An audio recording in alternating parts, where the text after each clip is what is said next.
이번 주일은 주연절 마지막 주일이며 또한 산상 변모 주일을 기념하는 주일이기도 합니다. 이번 주부터 14일부터 수요일이죠. 이제 사순절 기간이 3월 30일까지 계속됩니다.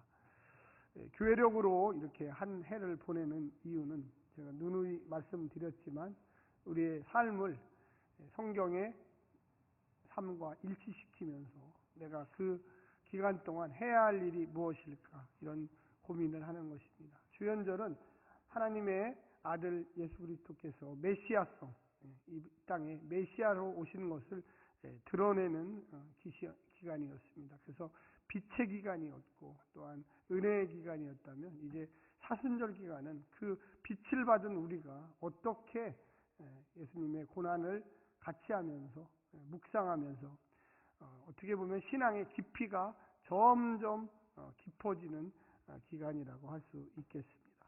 특별히 오늘 산상 변모 주일인데 오늘은 엘리사와 엘리야의 어떻게 보면 영광 또 능력을 체험하는 그런 방법들을 보여주고 있습니다. 오늘 본문은 참 읽어보게 되면 오늘날에 과연 이런 일이 있을까 이런 생각을 하게 되지만 예수님도 역시 부활하여서 승천하는 그것을 믿는 것처럼 여기 오늘 본문에 보게 되면 엘리야도 자기의 죽음을 보지 않고 하나님 나라로 가는 모습을 보게 됩니다. 우리가 신약과 구약을 이렇게 보게 되면 신약에 예수님께서 행하셨던 많은 일들은 대부분 구약의 어떤 아브라함이나 엘리야나 모세나 이런 사람들이 믿음의 위인들이 했던 일들을 반복하는 것처럼 또 보입니다. 또한 역시 마찬가지로 예수님의 제자들이었던 베드로, 그 다음에 바울, 또 뭐 이런 요한 이런 사람들도 역시 마찬가지로 예수님이 하셨던 말씀이라든지 행함을 그대로 또 사도행전에서 또 복음을 증거하는 가운데서 반복하는 경우를 보게 됩니다. 역시 마찬가지로 여러분과 저도 예수님의 제자들로서 예수님이 했던 일, 또 예수님의 그 제자들이 했던 일, 또 오늘처럼 오늘 본문에 나오는 엘리사와 엘리야의 그 관계에서 빚어지는 하나님의 영광에 참여하는 일, 또 그와 같은 능력을 받는 일도 여러분과 저도 그대로 반복할 수 있다라는 것을 믿으시기를 간절히 부탁합니다. 믿음이 우리가 왜 필요하느냐? 믿음이 도대체 뭐냐? 믿음은 사실은 하나님의 영광하고 사실 관련이 있는 거예요. 그래서 영광이라고 하는 단어는 사실은 우리 인간에게는 쓸 수는 없어요. 오로지 하나님께만 쓸 수 있죠. 그런데 왜 우리가 그 영광에 참여한다는 거, 참여. 그 하나님의 놀라운 능력에 참여한다는 그 측면에서는 또 인간도 영광을 추구할 수가 있다고 저는 생각합니다.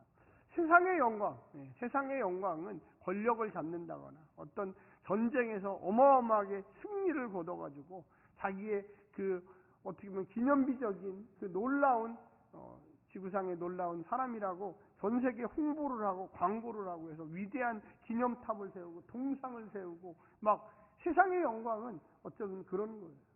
요즘에는 아이들한테 물어보면 너 장차 뭐가 될래? 꿈이 뭐냐? 이렇게 물으면 뭐 가수가 되겠습니다. 뭐 유재석과 같은 개그맨이 되겠습니다. 또 뭔가 자기 자신을 드러내는 영광에 취해 있습니다.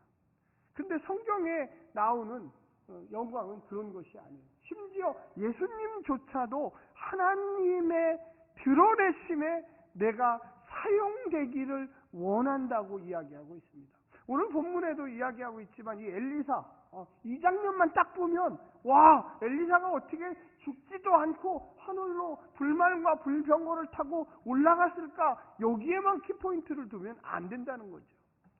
그 이전에 열왕기 상에 보게 되면 아합과 이세벨에 의해서 엘리야가 죽임을 당하고 뭔가 살해를 당하겠다는 그 쫓기는 그런 모습들이 계속 반복해 나옵니다. 물론 바알과 아세라 850명과의 그 어떻게 보면 영적 전투에서 승리하는 그런 모습도 있지만 그 이후에 갈멜산을 향하여 그 이후에 호렙산을 향하여 계속적으로 무려 도망가는 모습들도 계속 보입니다. 근데 그 엘리야가 추구했던 게 뭐냐면 한번 따라서 해주세요. 하나님 나에게 나타나 주세요. 그런데 하나님 안 나타났어요. 한번 호렙산에서 엘리야가 하나님을 만납니다. 그런데 그때가 어느 때냐? 영광에 취해 있을 때가 아니에요. 승리에 취해 있을 때가 아니에요. 완전히 어떻게 보면 패배하고 낭망하고 좌절하고, 심지어 하나님 나를 좀 빨리 데리고 가십시오 할 때 세미한 음성으로 주님이 엘리야를 만나 주신다는 거예요. 할렐루야. 세상의 영광은 틀리죠. 하나님과의 그 관계는요, 우리가 하나님께서 언제 나타나실지 몰라.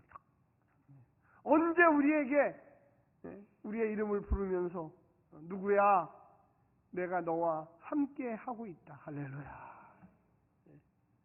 오늘 본문에 보게 되면 이 엘리야가 계속적으로 이동을 해요. 이동. 엘리야의 제자들이 굉장히 많았어요. 위대한 선지자죠. 위대한 하나님의 종이에요. 그러니까 많았는데 그들은 하나님이 이제는 엘리야가 나이를 먹어서 하나님께 돌아갈 때가 됐다 다 알고 있었어요. 계속 여러 번에 걸쳐 나오잖아요. 근데 그 엘리야를 계속 쫓아가는 사람이 있었는데 그 사람이 엘리사예요. 여러분 다 알다시피 엘리야나 엘리사나 다 위대한 예언자고 선지자였습니다. 많은 기적과 이적을 일으킨 선지자였어요.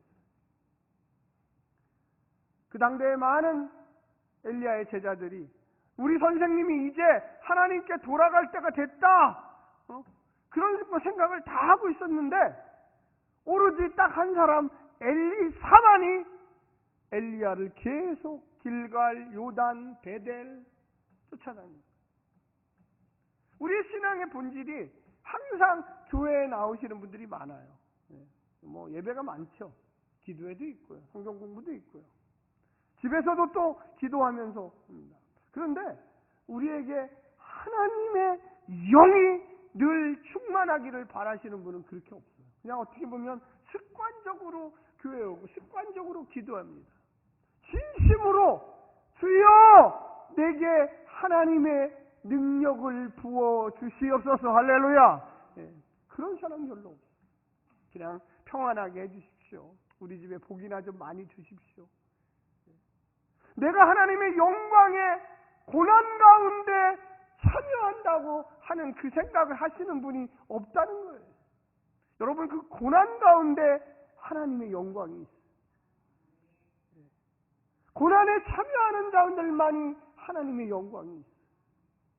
여러분 마태복음, 마가복음, 누가복음에 보게 되면 공통적으로 예수님의 제자들이 변화산에서 베드로, 요한, 야고보 이 세 사람이 모세와 엘리야와 예수님이 이야기하는 그 장면을 옆에서 이렇게 보고 있다가 깜짝 놀랐어요. 아니 저들이 최소한 예수님 시대보다 500년 전에 있던 엘리야와 모세하고 예수님이 이야기를 하는 걸 보고서 너무 놀랐고, 그 끝난 이후에 구름 속에서 하나님의 음성이 들렸어요. 그때는 더 놀랐죠. 그러니까 이 요한, 야고보, 베드로가 뭐라고 그랬습니까? 여기에 초막 셋을 짓고 우리가 여기 산 아래로 안 내려갔으면 좋겠습니다. 그랬어요. 그들에게 영광이라고 하는 것은 그 놀라운 광경에만 취하는 거예요. 예수님이 왜 이 땅에 오셨는지를 다 잊어버린 거죠. 우리도 그래요. 하나님 돈 많이 벌게 해주세요. 내 자식들이 잘 되게 해주세요. 거기에만 영광이 있다고 생각합니다. 아니에요. 어떻게 보면 예수님 때문에 내가 수치를 당하고 조롱을 당하고, 어떻게 보면 가난해지고, 어떻게 보면 직장에서 쫓겨나고, 어떻게 보면 세상적으로 보면 손가락질 당해서 야 저게 예수 믿는 거야? 하는 그런 이야기를 들을 수도 있습니다. 그런데 그때 하나님이 우리와 함께 하신다는 거예요. 할렐루야. 예수님이 십자가에서 온갖 조롱과 모욕과 수치와 그렇게 있을 때 세상 사람들, 심지어 예수님의 제자들도 다 도망가고, 야 예수야 내려와라. 거기서 뭐 하는 거냐? 네가 하나님이라며, 하나님의 아들이라며 왜 그 수치의 자리 십자가에서 그렇게 하고 있느냐? 그런데 그때 하나님이 가장 기뻐하셨다는 걸 여러분 깨달으시기를 부탁드립니다. 내 뜻을 이루었다. 너로 인하여 너의 죽음으로 인하여, 너의 수치로 인하여 모든 하나님의 뜻이, 인류를 사랑하는 그 모든 것이 이루어졌다는 거예요. 옆에 분한테 한번 이야기해서 당신 때문에 하나님이 기뻐하실 일들이 올해에도 충만하기를 원합니다. 왜 엘리야가 엘리사에게 쫓아오지 말라고 그랬을까요?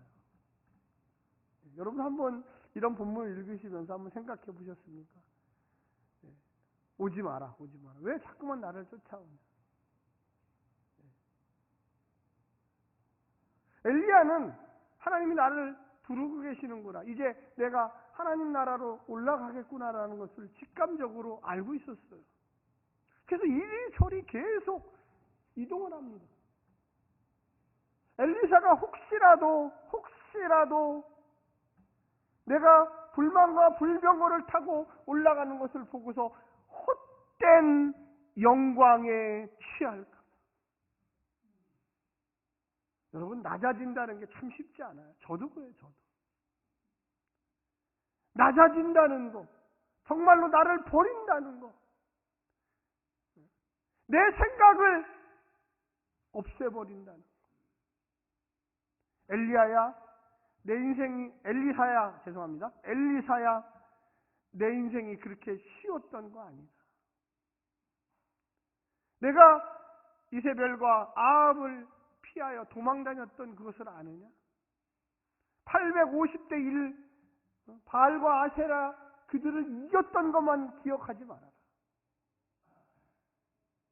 죽을 힘을 다해 도망갈 수밖에 없는 그 비참한 상황. 여러분은 신앙생활이라는 게 항상 즐겁고 재밌고 승리의 감격만 있다고 생각하십니까? 그렇지 않아요. 어떻게 보면 세상에서 전혀 나를 알아주지 않고 오히려 나를 반대하고 오히려 내게 유혹과 질문과 고통을 안겨주는 것들 얼마나 많은지 몰라요. 근데 그걸 참고 인내하고 그것이 진리가 아니고 주님이 나와 함께 하는 것이 믿음이라는 것을 깨닫게 될 때 우리는 참고 견디는 거예요. 할렐루야. 세상이 주지 못하는 그것을 나는 받았기 때문에 이겨낼 수 있는 거예요. 예수님이 뭐라고 그러셨습니까? 주님, 이 잔을 내게서 옮겨주십시오. 그러나 내 뜻대로 하지 마옵시고 아버지의 뜻대로 하여 주시옵소서. 할렐루야. 여러분, 오늘 본문에서 뭐라고 이야기하고 있습니까? 거기에 보시면 9절에 이렇게 이야기를 합니다. 중간 부분에 이야기하면 건너가 엘리사에게 이르되 나를 내게서 데려감을 당하기 전에 내가 내게 어떻게 할지를 구하라. 한번 따라서 해주세요. 구하라. 저는요, 왜 엘리사도 그 제자도 그렇게 위대한 선지자가 될 수 있는지를 여기서 배웠어요. 계속 쫓아오니까 네가 도대체 원하는 게 뭐냐? 내가 뭐를 해주면 좋겠냐? 구하라. 그때 여러분이 한번 읽어보세요. 그 엘리사가 그 다음에 시작. 네, 그렇죠. 한 분이 크게 잘 읽으세요. 다시 한번 다 같이 엘리사가 이르되 당신의 성령이 하시는 역사가 갑절이나 내게 있게 하소서 하는지나. 잘 보세요. 세상의 영광을 구하지 아니하고 성령님이 당신하고 함께 있는데 그 성령님의 역사가 내게 갑절이나 있게 하여 주시옵소서. 우리 한번 크게 한번 따라서 해요. 성령님의 역사가 갑절이나 내게 있게 하소서. 참 위대한 대답이에요. 그래서 이 엘리사가 그렇게 쫓아다녔던 거예요. 명예를 구한 게 아니에요. 어떻게 보면 그 엘리사의 시대 역시도 컴컴한 시대였거든요. 컴컴한 시대. 빛이 없는 시대. 이제 위대한 스승 엘리야가 하늘로 올라가시면 어떻게 보면 자기가 그 컴컴한 시대에 빛의 역사를 해야 돼요. 세상 사람들은 세상이 항상 하는 얘기가 희망이 없다. 그러면서도 세상을 추구해요. 이 지구가 얼마 안 남았다 하면서도 100년, 200년 살 것처럼 이곳에 미련이 많아요. 사랑하는 성도 여러분, 우리가요, 주님이 부르시면 언제든지 돌아가야 돼요. 할렐루야. 그 나이에 순서가 없어요. 이 땅에 곧 이렇게 지고 있는다고 그래서 이게 영원할 것 같죠? 몰라요. 미리미리 주님 당신께 맡기오니 나를 받아 주시옵소서 해야 돼요. 할렐루야. 그리고 우리가 구해야 될 게 뭘 거예요? 우리가 구해야 될 게 뭘 거예요?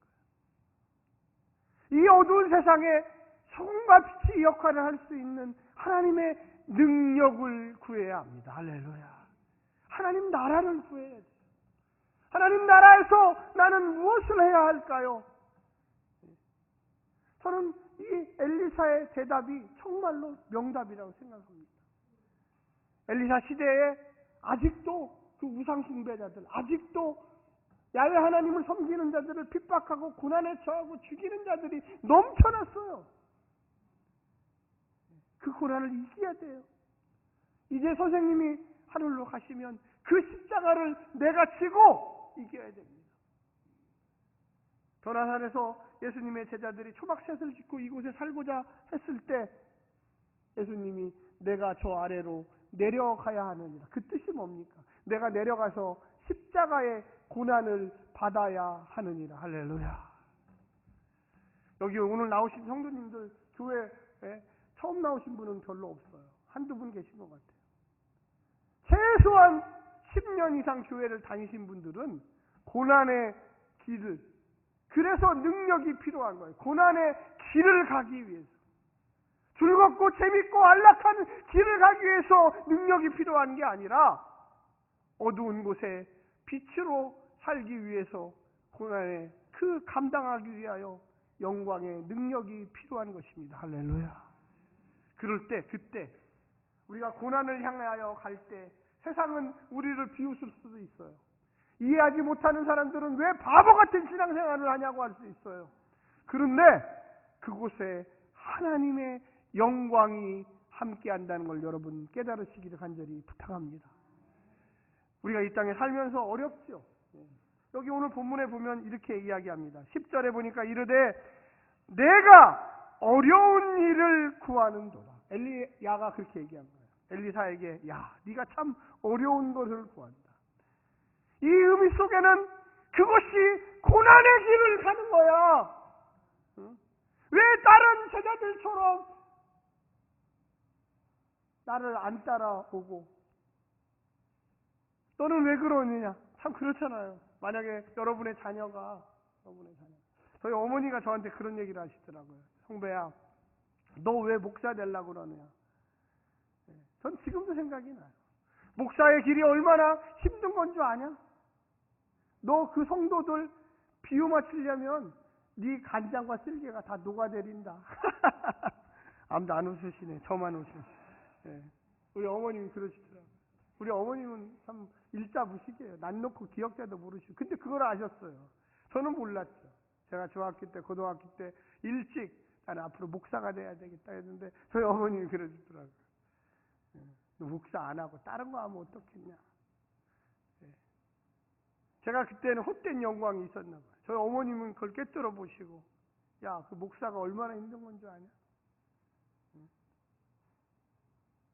사람 비유 맞히는 게 그게 쉬운 줄 아냐?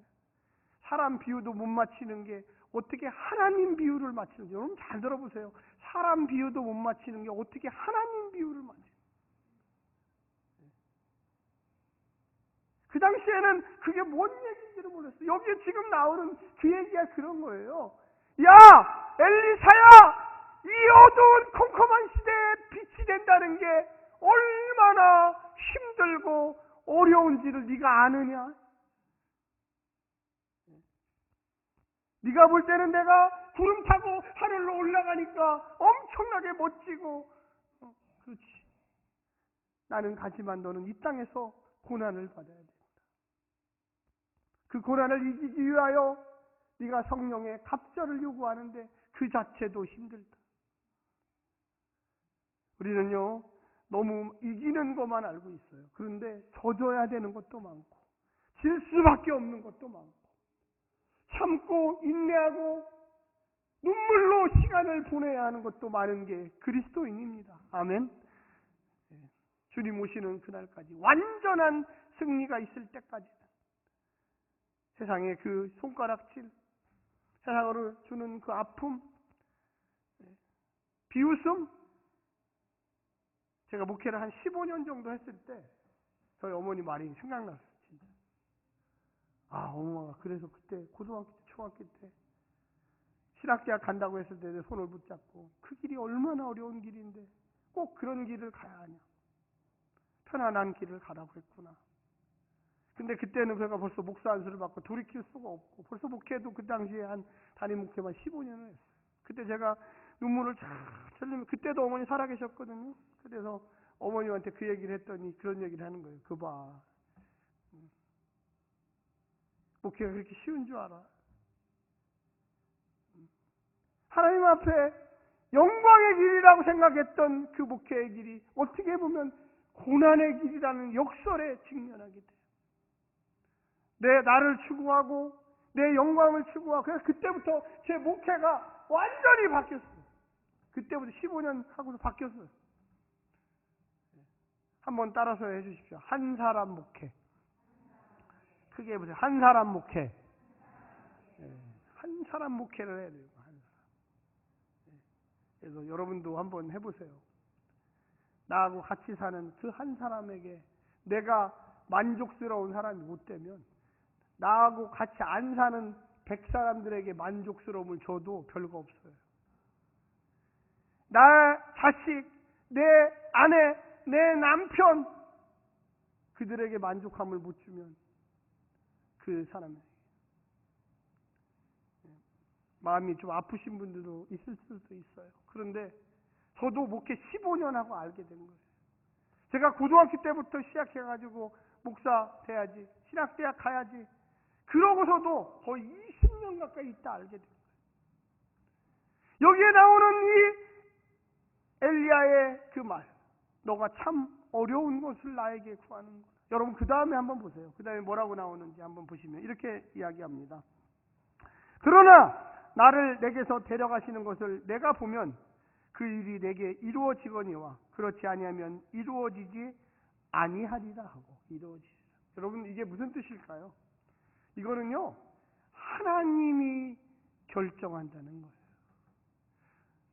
왜 하나님께서 나를 길갈, 베델, 요단 쭉쭉 이쪽 저쪽 이쪽 저쪽, 너가 계속 쫓아오는데 쫓아오지 않았으면 좋겠다. 그냥 다른 제자들처럼 그냥 잠잠하고 저쪽에 가 있어. 근데 네가 그렇게 계속 쫓아오니까 내가 너에게 뭐를 해줄 건지 한번 얘기해봐라 했더니 갑자기 그래, 그래 좋다. 그런데 그거는 내가 결정할 게 아니고 하나님께서 결정하세요. 옆에 분한테 한번 얘기해. 당신의 삶을 하나님께서 결정하십니다. 헛된 영광 구하지 마십시오. 네. 우리가 참 어려운 얘기예요, 사실은. 신앙생활 다 오래 하신 분들이기 때문에 오해 없이 시작 믿고 제가 하는 얘기입니다.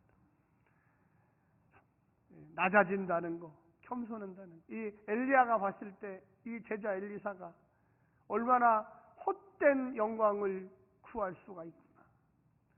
참 정답 같죠. 2배의 성령의 능력을 내게 임하게 해주십시오. 얼마나 멋있어요. 근데 그 안에 아까 얘기했지만 고난이 얼마나 큰지를 네가 아느냐. 네가 2배의 능력을 구하기 때문에 2배의 고난을 당하리라. 그런데 그렇게 원하면 하나님께서 원하시면 내게 줄 것이다. 할렐루야. 내가 불만과 불명거를 타고 올라가는 거, 이거 엘리야가 마음대로 조절할 수 있어요? 불만과 불명거를 엘리야가 부르면 오나요? 하나님이 불만과 불명거를 보내주실 때 언제 올지도 몰라요. 그러나 느낌은 있죠. 근데 그 시간은 몰라요. 불현듯이 그 시기가 와서 내가 올라갈 때 네가 우연히 그것을 보게 되면 기도의 응답이라고 믿어라. 할렐루야. 기도의 응답이라고 믿어라. 네, 계속 울리고 있습니다. 빨리 좀 받아주십시오. 네. 계속 기도의 응답이라고 하는 그것이 내가 주님 고난의 길을 걸어갑니다. 그런데 그 길이 영광의 길이 되려면 내가 참고 그것에 순응하고 그것이 하나님의 영광으로 꼽힐 때까지 기다려야 된다는 거예요. 할렐루야. 사랑하는 성도 여러분, 우리가 이 땅에 살면서 하나님의 영광을 추구해야 되는데 세상의 영광과 다르다라는 것을 꼭 기억하시기를 부탁드립니다. 어떻게 보면 고난의 길입니다. 어떻게 보면 눈물의 길이에요. 어떻게 보면 인내, 참아야 돼요. 우리가 마지막 엘리야의 이 올라가는 모습에만 너무 집중하지 마시고 그렇게 되기까지 얼마나 많은 하나님과 동행하는 빛의 길을 걸었는지를 생각해 보시기를 간절히 부탁합니다. 우리 하나님께 주님 성령의 능력을 주시옵소서. 이 기도는 이 땅의 안락과 평안함이 아니라 아버지 하나님, 이 어두운 세상에 소금과 빛의 역할을 감당하여 주변 사람들에게 영원한 하나님 나라가 있음을 고백하도록 하는 도구가 되게 해달라고 하는 그 기도임을 꼭 기억하시기를 간절히 부탁드립니다. 기도하겠습니다.